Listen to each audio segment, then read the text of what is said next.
Okay, the question was asked me, why do I want to do a film about myself? I think it's a pretty interesting story, and actually it started out with somebody else saying, Termite, they should do a movie over your life story. And so here we are today. So I'm going to take you back in a little bit of my history and see what you think. I was born in 1956, August the 29th, right here in Houston, Texas. My dad was Bill Watkins, my mama is Wanda Watkins, and my dad was a gangster. And anyway, when I was coming up, my dad taught us how to fight. He taught us if you get in a fight, if somebody looks at you wrong and you get in that fight, you better win or you'll get beat when you get home. And he meant that. And so at a real young age, I learned how to street fight, and that was do whatever you had to do to win. Now, my dad was also an alcoholic at this time, and drugs were involved. And anyway, but he's a great dad, if you can make any sense out of that.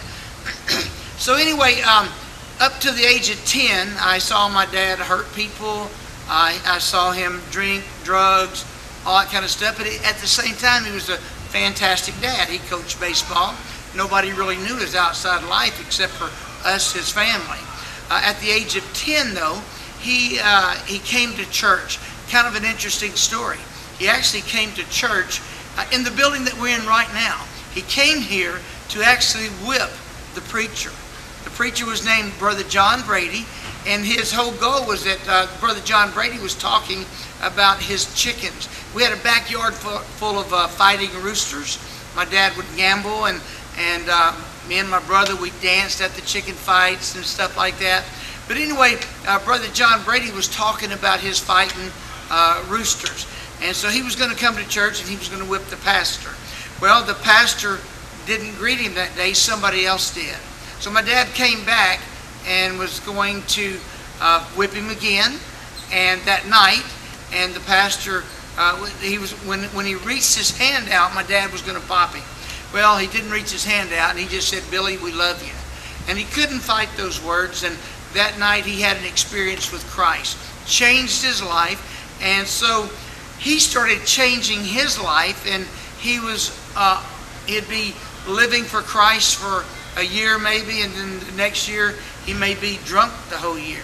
Then the next year he'd be living for Christ and very sincere. But then he tried to get me to turn my life around at 10 years old, but it wasn't happening. And at 10 years old, I was caught stealing.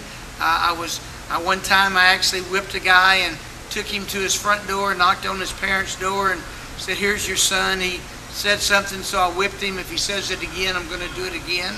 And so that's how my life was starting. So somebody said, Bill, why don't you get him involved in boxing? And then an opportunity came up just a few weeks after that. One day I was out playing baseball. He was the baseball coach, and I was really bad. My dad would put me way out in left field, and I was the kind of kid he'd say, just keep on going, son, just keep on going. And I was way out there where I couldn't get in any trouble. But this man named Joe Dove came up there and said, Billy, does Termite want to be a boxer? He said, I don't know, let's ask him. They called me in off the field, and I come running up there, and Joe Dove, I never forget this. This is the kind of people my dad hung with. He had a beer at a baseball park, had a beer in one hand, had a cigarette in the other, had a baseball cap that really was cut good, had dark sunglasses on because of his drinking, and he said, Termite, you want to be a boxer? And I said, yeah. So we went down to my garage. He had his son and two twin brothers. And so we went down to my dad's garage. It was a 3-car garage. Put the gloves on with one of the twin brothers, car twin brothers. And that brother just beat the devil out of me. I come out doing all this, and he was just punching me, And it only went 1 minute, but I don't know if you've ever had your butt whipped for a whole minute straight, but it's a long time. So anyway, then he said time. That was the same thing as the bell going off. And I looked over and he's putting him on the other twin brother. And he come out and he beat the devil out of me. Said time again after 1 minute. So then the man, he put the Randy, his son, he put the gloves on and he beat the devil out of me. And after it was over, he had that beer in one hand, cigarette in the other. Said, yeah, Bill, I think he's going to make it. And that was the start of my boxing career. I weighed in that night at a whopping 65 pounds. The next night I fought, got whipped again. But my dad, we saw that we were going the wrong way with trainers, and so he invested into me. And I was his son. He made an investment into my life that changed my life. And he got a trainer that was a boxer at that time. His name was Kenny Weldon, who went on to train Evander Holyfield. He worked with 33 world champions, 4 gold medalists, many other Olympians. And I was Kenny's first fighter. When Kenny started training me, I got very disciplined and dedicated and focused. And I went for 65 fights without losing. Ended up as an amateur, had 128 wins, 10 losses. And I made the USA team at 16 years old. It had never been done before. I made the US Olympic team by winning the US Nationals. And so I fought amateur just a little bit longer at 16, but I made a protest against a certain group, I won't name their name, that were taking money from boxing. And when I protested, it knocked me out of going to the Olympics. And so at 16 years old, I turned pro. Only had 1 or 2 fights as a 16-year-old. I had to turn pro out of Orlando, Florida, because I wasn't old enough here in Texas. And then I went on to have a pretty awesome professional boxing career. I had 65 pro fights. I had 58 wins, 5 losses, 2 draws, 48 knockouts. 1980, I fought for the World Championship, probably my biggest fight ever. It's when Muhammad Ali fought Larry Holmes. It was a double main event. I fought Saul Mambi. About 2.5 billion people saw that fight. With the slight beard, and the champion has white trim on his front. Round 1, the WBC Super Lightweight Championship of the World. You'll see some speed here. Again, so that brings us up to after that. I took a little time off, came back. Matter of fact, me and George Foreman were making our comebacks at the same time. But I had, I think 12 fights on the comeback. Had 11 wins, 1 draw.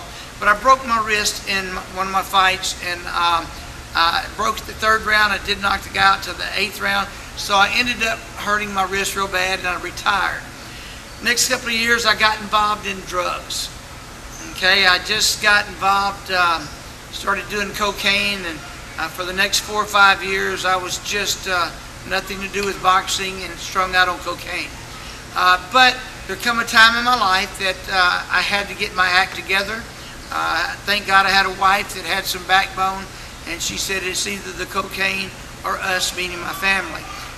That day I walked away from it, and that's been 30 some odd years ago. I've never touched it since. To go to the country of Iraq to kill bugs. My family's in the pest control business.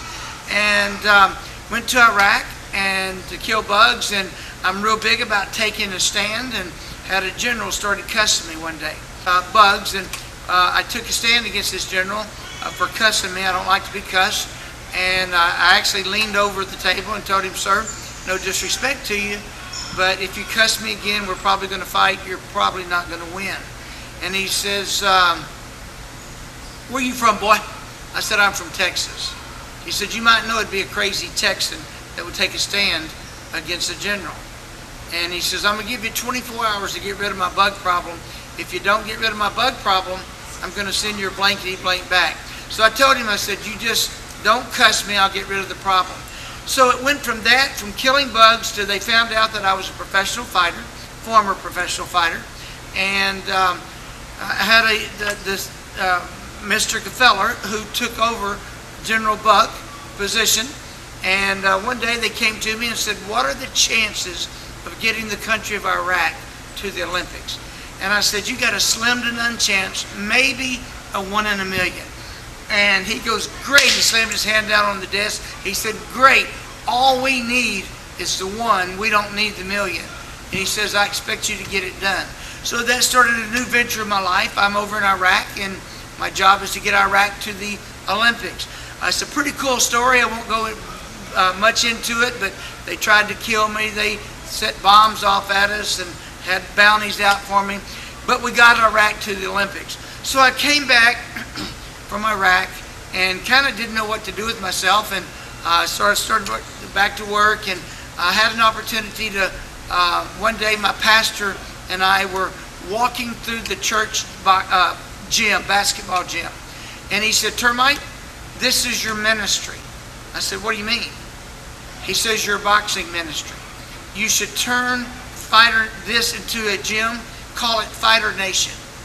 He goes, "It's your ministry. You're the pastor of Fighter Nation." And at first I kind of laughed, and then all of a sudden, next thing I know, things just started falling into place. That happened one day. The next day, people started coming to me saying, "I want to volunteer time." The next thing you know, we got a gym here called Fighter Nation. Now it's one of the top boxing gyms in the nation. And what's big about it is not only that we have great fighters, but we have great people. We have an opportunity to make a difference in people's lives. And so here, I get to work with gang members, help people get out of gangs. That's the story in itself. I'm talking about real gangs, the type that kill you. And we get people here that are out of the gangs now. We also work with bullying at schools, and we work with all kinds of things, but we help people get their lives straight, and we use boxing as a tool. Since I started here, we sent the first female in American history to the Olympics, Marlena Esparza, in boxing, and we've just done a lot of great things. And so I think I've got a pretty cool story. I've just told you a little bitty bit of it, and by the way, I've been drug-free for about 35 years now, and alcohol-free, don't do any of it. But we've had an opportunity to help probably close to 1,000 kids in the 7 years that we've been involved here at Fighter Nation. So that's a little bit of my story. I hope that you enjoyed it, and I'd love to share it more with you one-on-one.